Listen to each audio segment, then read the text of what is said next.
Okay, so today I'm going to be doing my October 2023 monthly wrap, talking all the books that I read in the month of October. Alright, let's jump right on into it, shall we? Starting off, as I always like to do, with the monthly stats. Let's put them up on the screen in 3, 2, 1, go. For the month of October, I read a total of 10 books, which is, for me, fantastic. It's been a while since I've end up reading an amount of books to get into the double digits, so let's celebrate that.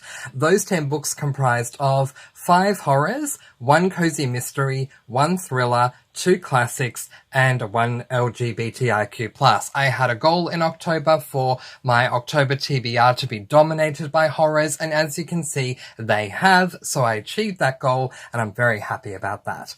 To my age groups, and I read no YA this month, which is not like me, but I read 8 adult books and 2 middle grades.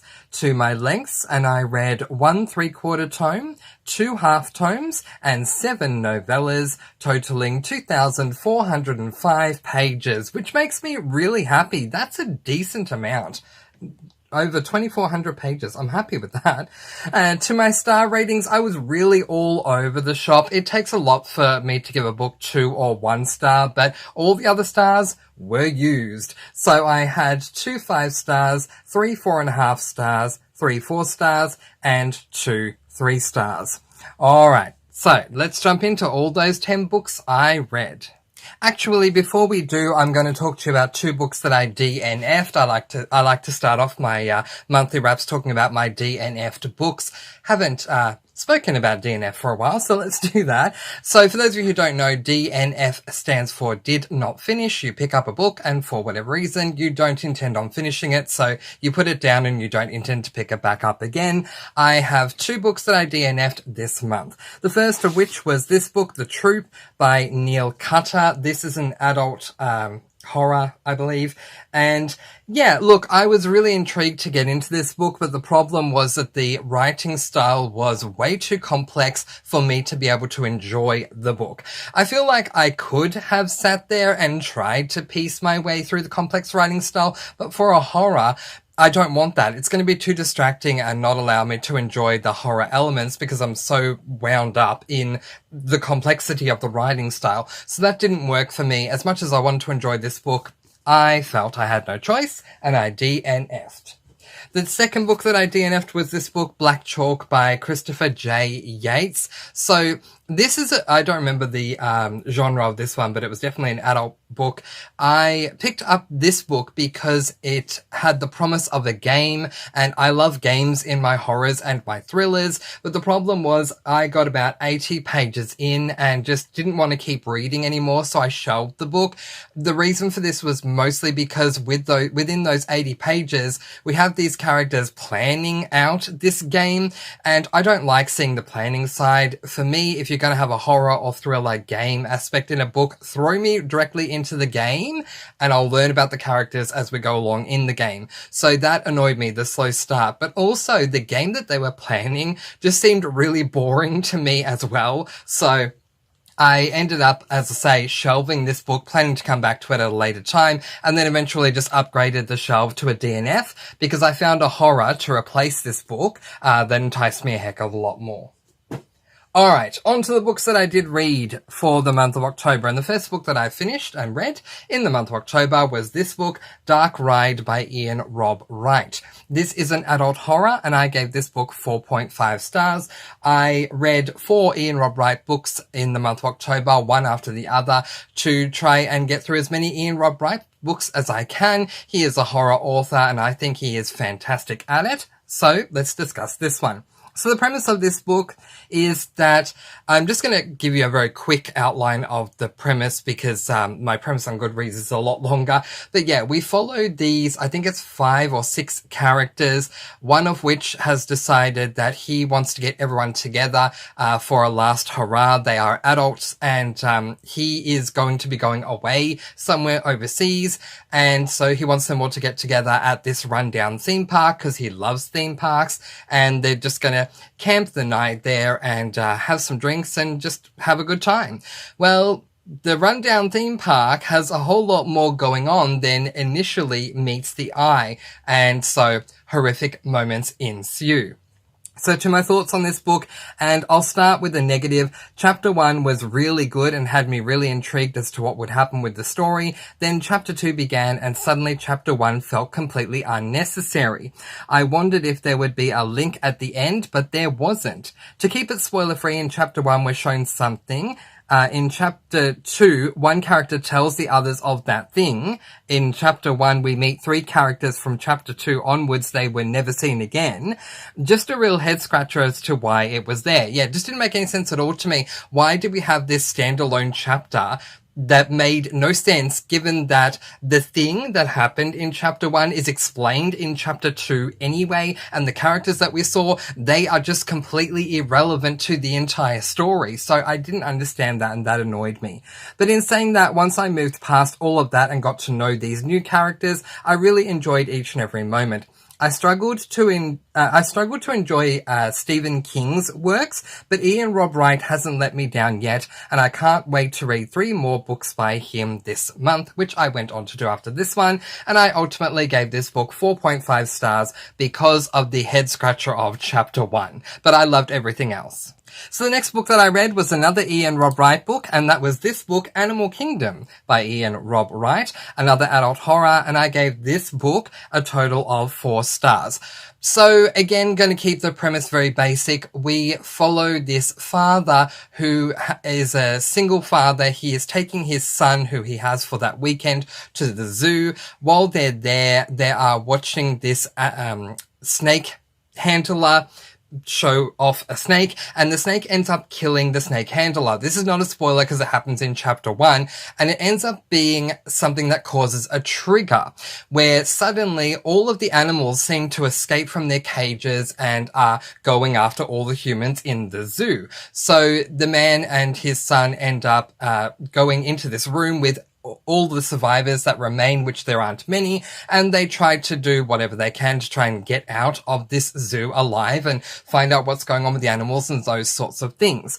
To my thoughts on this book, and maybe it's just me, but after being spoiled with many amazing Ian Rob Wright books, I didn't find this as horrific as the others. Don't get me wrong, things happen in the book, but I saw it more as a look at the animals at the zoo. I docked a star because I expected more from a horror by Ian Rob Wright, but for what it was a good book. I just wouldn't recommend it as a full-on horror like most of Ian Rob Wright books are, as to me this one wasn't. Yeah, so the horrific events that happened involved not necessarily animal harm, although animal harm does come up in the book. It does not come up often, but it does come up. There is more harm that animals put onto humans, but in my mind, I'm reading this book, and I probably shouldn't be doing this, but I'm reading this book going, oh, look, there's the monkeys, oh, there's the lions, oh, look, there's the snakes, oh, different animals in the zoo, rather than going, oh my gosh, this is really scary and freaking me out or grossing me out. And so that was the disappointment for me. It was a good book, but it just wasn't as horrifying as most of Ian Rob Wright's books that I've read so far usually are. And so because of that, I docked a star and gave this one 4 stars. So to my third Ian Rob Wright book in a row, and the next book that I read was this book, The Picture Frame by Ian Rob Wright. Once again, an adult classic, and I gave this one 4.5 stars. So with this one, we follow oh gosh, it's hard to say who we're following, but this one involves a mother, a father, and their young son who have moved out to the country. The father is, for all intents and purposes, the main character. He is an author, and he became really famous, and he just wanted to get away from the hustle and bustle of the city and being famous, so they go out to somewhere in a desolate country area. While they are there one day, the father and son are playing out the front yard, and the son ends up unearthing this picture frame, and there is more to the picture frame than meets the eye. A series of, I guess you could say, horrifically unfortunate events ensue from the moment the picture frame is dug up, and so we have to try and find out what's going on and how it's attached to the frame in order to solve what's going on, in order to deal with the horrors that are playing out. So to my thoughts, while I definitely preferred this in comparison to Animal Kingdom, the ending left me a bit disappointed. I love that there was a fantasy layer added to this horror, and I can understand what Ian Rob Wright was going for with the ending, but I still felt very let down by it. I'm used to Ian Rob Wright's hard-hitting horrors, and this wasn't on par with those. I highly recommend this book to those who love fantasy mixed with their horrors, and who prefer for their horrors to not be too dark. I only docked 0.5 stars for the disappointing ending though, and was at the time looking forward to my next Ian Rob Wright book. Yeah, so if you like fantasy in your horrors, I do recommend it, but again, if you have read The Housemates by Ian Rob Wright or Asbo by Ian Rob Wright, none of the books that I'd read to this point were anywhere near as horrific as those ones, but that doesn't mean they're not good books. They are, they're just not as horrific. So 4.5 stars for this one. Therefore, the next book that I read was my final Ian Rob Wright book for the month, and that was this book, 12 Steps by Ian Rob Wright. Again, an adult horror.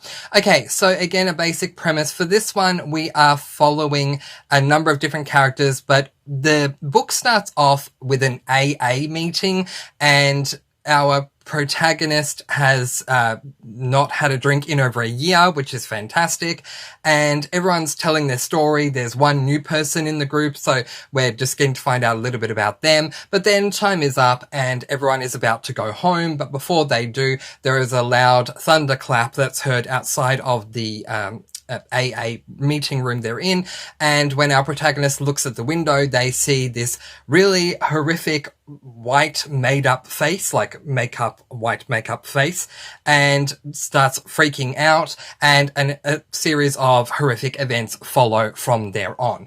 All of these books are novellas, so I don't want to say too much more than I've said with the premises I've said so far for these books, but that's basically what the setup was for this one. Okay, so to my thoughts, honestly, all in all, I'm disappointed with all of the books that I read by Ian Rob Wright this month by comparison. As I said earlier and in the other reviews, it's not that the books have been horrible, it's more that I'm used to the horrifically wonderful books like The Housemates and Asbo that he has written, and the ones I've read this month just haven't been at the same level. This naturally includes 12 Steps. While I did appreciate what Ian Rob Wright was doing, and while I appreciate how it relates to his own personal story a lot, which quickly just to explain what I'm saying by that, in the foreword to this book, which you read before the actual story itself, Ian Rob Wright talks about the fact that he and his wife used to drink a lot, and then they finally found out the bad side, the cons to drinking, and so they are doing everything they can to not drink anywhere near as much and try to quit and things like that. And so it definitely felt like Ian Rob Wright was writing this book based on his worst fears of being an alcoholic. I don't know if he still is one or not, but he definitely admits that openly and honestly, which I appreciate in the foreword. So I feel like he was reflecting the horrors that he felt could result from being an alcoholic. Okay. But yeah, as I said, I just don't feel like it held up with, his other horrors that I've read in the past. In saying that, the book, that doesn't make this book bad, it just made it less than the others. I did very much appreciate the crossover with Dark Ride, because there is a crossover. There is a character that was in Dark Ride that's in this book, so if you're going to read these two books, I highly recommend reading Dark Ride before 12 Steps, because there are spoilers in 12 Steps for Dark Ride, which I actually don't mind that Ian Rob Wright did, and I'm glad I read them in the order that I read them in. Yeah, but I docked a star for the significantly lowered level of horrorness and end up giving it 4 stars. So you may or may not be surprised to know that after I read those 4 books, I was very much horrored out. Not that I was grossed out, freaked out, creeped out, or anything like that, because I wasn't with those 4 books, but I don't like the monotony of just reading one genre, so I needed to read something different. And boy, can you not go any more different than a horror than picking up a cozy mystery. So the next book that I picked up was this book, Mischief Nights Are Murder by Libby Klein. This is book number 8 and the most recently published book in the Poppy McAllister mystery series, and I gave this book 4 stars. Okay, so the basic premise to this one, for those of you who don't know, the basic premise of the series is that Poppy and her Aunt Ginny run an inn, and so in every single book in the series we get new people coming to the inn, and that results in a murder, as most cozies do, and so yeah, we get all these new characters in every single book, basically because of the inn situation. In this particular one, Poppy and her Aunt Ginny are hosting this horror night week. They're going to be on this horror tour where people who want to sign up to go to these things are going to go to all these different inns to experience horrific things. And apparently, because of all the murders that have been going on at the inn that Poppy McAllister runs, there have been a lot of horror stories that have been written about the place, such as like the ghosts dying, after they died, they're haunting the place and things of that nature. So Aunt Ginny, in her way, sets up a Poppy to take part in this horror week thing where every single night for a week, they're going to have a new group of people who come on in and they eat dinner at the inn, and then they're told about these horrific things. So yeah, this was an interesting book. There's a whole lot more to unpack than that, but I'm going to leave the premise basic, and that is your basic start for the book anyway. So I truly loved being back in this world. I love the Poppy McAllister series, and the fact that we don't even get the murder till after 100 pages in couldn't have been any more perfect for me. If you don't like slow starts in your cozies before the murder happens, this one may not be for you. I generally do not like slow starts in my books, but cozies are the exception. I love my world in my cozies that I read, so I am more than happy for the author to take forever for the death to happen that we're going to solve, and me spend a lot more time on the cozy side. And we got that with this one. As I say, it took 100 pages before the death occurred, and I loved that. Okay, the mystery itself I didn't really enjoy, and so I docked a star for that. I did love that there was a pet psychic, which is one of the guests at the hotel, included. And of course, Figaro, who is Poppy McAllister's cat, is always a joy, and I cannot wait for book number 9. If there is a book 9, comment below and let me know if you've heard if there are going to be more books in this series, because I saw an interview with Libby Klein saying she was originally contracted for 8 books. So I wonder if there are more. I hope there are. And as I say, I literally docked 1 star because I didn't enjoy the mystery itself, but I loved everything else. 4 stars for this one from me, and I hope there's a book 9, because if there is, I'm looking forward to it. The next book that I picked up was this book, Going Zero by Anthony McCartan. This is an adult thriller, and I gave this book 3 stars. This is one of those books where, in my opinion, the premise sounds amazing, but there is a failure in the execution. So basically the premise of this one is that 10 people have been carefully selected to beta test a groundbreaking piece of spyware. Each participant is given 2 hours to go zero, to go off-grid and disappear, and then 30 days to elude the highly sophisticated capture teams sent to find them. Any zero that beats fusion will receive $3 million in cash, but if Psy's system prevails, he wins a $90 million contract with the CIA to develop fusion and revolutionize surveillance forever. So the premise really intrigued me. However, okay, I just, have to say, in execution, the writing style did not allow me to enjoy the book as much as I would have loved to. McCartan uses a very zoomed out perspective, very omniscient narration, which normally is fine, but not for something that could have been more exciting if written from a singular or dual perspective.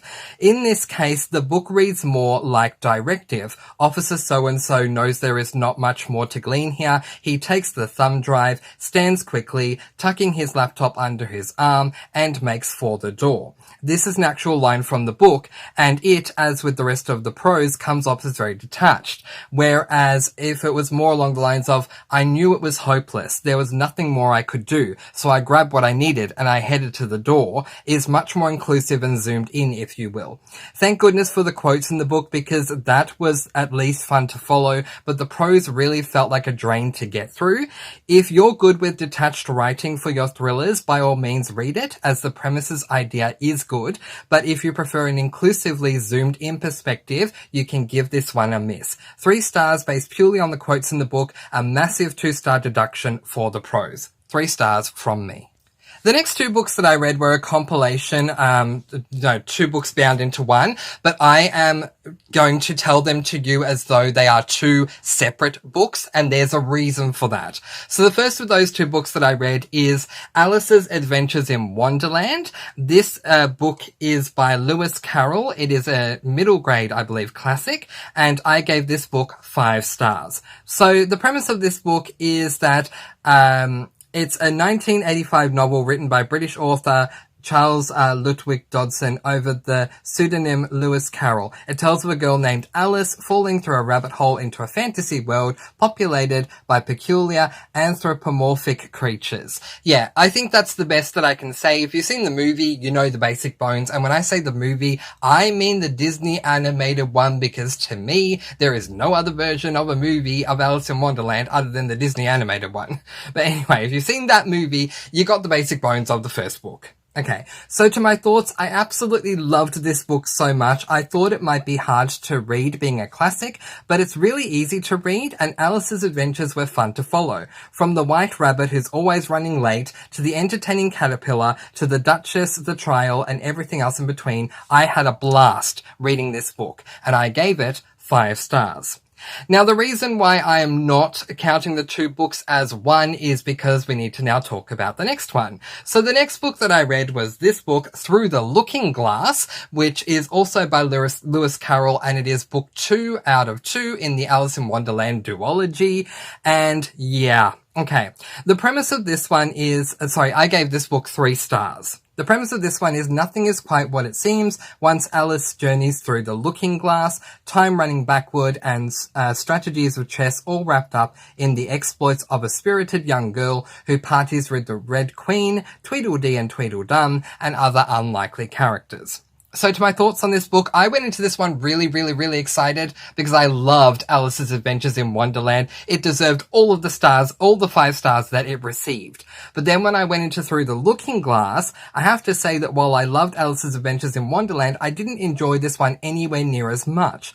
Alice gets through the looking glass, which is a classic version of the word that we now in modern day refer to as a mirror. So Alice goes through a mirror, a looking glass, and then ends up playing a life-size game of chess. Honestly, it just bored me. I can't say it's a bad book because it's not, but I went into it so excited after reading the prequel that this one definitely let me down, and I gave it 3 stars. If you love Through the Looking Glass, I'm not taking that away from you. I just felt like Alice's Adventures in Wonderland, I had nothing wrong with that book. It was a perfect classic for me, 5 out of 5 stars. And so I was really excited to get to Through the Looking Glass, and then Through the Looking Glass just really let me down. It was such a bore. But in saying that, it's not like it's a bad book. It's not like it's a 2 or a 1-star book, but it definitely was not another 5-star book, which was really disappointing for me. So 3 stars for Through the Looking Glass. The next book that I read was this book, Like a Lover by Jay Northcott. This is book number 2 in the Housemates series. It is an adult male romance, and I gave this book a total of 5 stars. An overwhelming 5 stars. I'm so glad that I had 2 5-star books this month. Yay! So the premise of this one is that we follow oh gosh, I have to think of how to say this word. I don't want Google to restrict me because I'm saying a word I can't say, so forgive me when I say we follow a man whose work is making money by doing the dirty. Okay, do you know what I'm trying to say? Because I don't know if we can say those actual words, but you know, the dirty in the bedroom. Okay. Yeah, that thing that I don't think I can say. But anyway, that's his job. Anyway, he is meant to meet a client at a hotel at the beginning of the book. This is a male spicy romance, so know that going in. It's incredibly spicy. All of the books in this Housemate series that I've read so far anyway are incredibly spicy. But in this one, he is waiting for a client to show up. He's downstairs at a hotel having a beer, and the client ends up being a no-show. While he's there, he meets a guy who is just drinking alone, and that guy ends up becoming a replacement client for him for the night, and the 2 get to know each other throughout the course of the book. Let's leave it at that. So to my thoughts, and I love this series as a whole so far, and need to start off by acknowledging that Jay Northcott as a writer captivates me with each and every page. To my thoughts on this specific book, one thing I've learnt is that the series is correctly named, which I very much appreciate. Each book seems to be set in the same house that has a bunch of housemates, but each book seems to be its own story about a different housemate for each book, if that makes sense. In this one, as I say, we follow Josh and we learn of his career, as I said, as a person who's paid to do the dirty. Okay. I really don't know if we can say these words on YouTube. But yeah, he's doing that to pay his way through school. For a spicy romance, this worked well, but I truly loved the actual story as a whole. Book 1 in this series, Helping Hand, seemed to be 95% spicy, 5% romance. This book was more 50-50, and I truly appreciated that. It allowed me more time to get to know both of our protagonists, who are Josh and Rupert. And as aside from everything else in this book, it was dual perspective, which I loved. I love any romance that is dual perspective, and I hope that I can read many, many more, and that they stop being singular perspective, because I want to know what both people are thinking. So I love that with this one. Nothing at all stands out for me as a con. Jane Northcote deserves every single one of the 5 stars I am giving him, and I cannot wait for book number 3, and I gave this one an overwhelming 5 stars. So then to the final book that I read for this month, and this book replaced Black Chalk by J. Yates, and it was this book, Playground by Aaron Beauregard. This is an adult extreme horror, and I gave this book 4 stars. I'm going to very quickly say this to you in a nutshell. I came across a video, booktube video. I don't remember the booktuber. I don't remember the name, and I'm sorry that I don't remember it. But this booktuber was talking about extreme horrors, and there is a list on Goodreads that have extreme horror books. Because of the Ian Rob Wright books that let me down because they weren't as horrific as I was used to, I decided to challenge myself with one of the books on the extreme horror Goodreads list. And this is one of the ones close to the top, Playground by Aaron Beauregard. So there's not a lot that I can say because there may be people listening to this who don't like extreme horror. So I'm going to try and keep things incredibly limited. This book is, because it is an extreme horror, the fact that it's on the extreme horror list is valid, absolutely valid. But I loved the book, so I gave it 4.5 stars, so it was for me. But if you're not an extreme horror fan, I don't recommend it. Think very quickly of a cross between Saw and Children and taking place in a playground. There is an unwritten rule in Hollywood that you can't kill a child in a horror film. That directive of the unwritten rule is not taken into consideration with this book. So if children getting killed in a horrific way doesn't work for you, please do not pick up this book because it will trigger you. Okay? That is the main thing. It's like a Saw thing where there's all these traps and a game being played, but the game is being played with children. If that doesn't work for you, please don't pick up the book. I was fine reading it because for me, I don't know, I desensitized myself because it's a book. So it's a work of fiction. If it's a work of fiction, I can let it go. If it was a reality, of course it'd be a different story for me, but being a work of fiction, I let it go. Look, so I'll just quickly give you my thoughts. So the playground's traps were well thought out. The gruesome detail of the deaths were definitely warranting of the extreme horror label also. I personally love horrors with games, and this is one I highly recommend for those who can stomach it because the game is a very horrific game. In saying that, there were 2 cons. The beginning is very slow, and I'm just not a fan of slow starts. It took me 2 days of reading to finally get to the playground, and that annoyed me. And warning number 2, there is, forgive me for using an acronym here, but child S-word scenes in this book. And to me, I ended up deducting from the star rating that I gave the book because of that, because I felt like these child S-word scenes, well, there was like literally 1, maybe 2, were there to gross you out for the point of grossing you out, but not having an actual valid purpose. And so because of that, I felt that it shouldn't have been there, honestly. It was a cheap way to gross you out.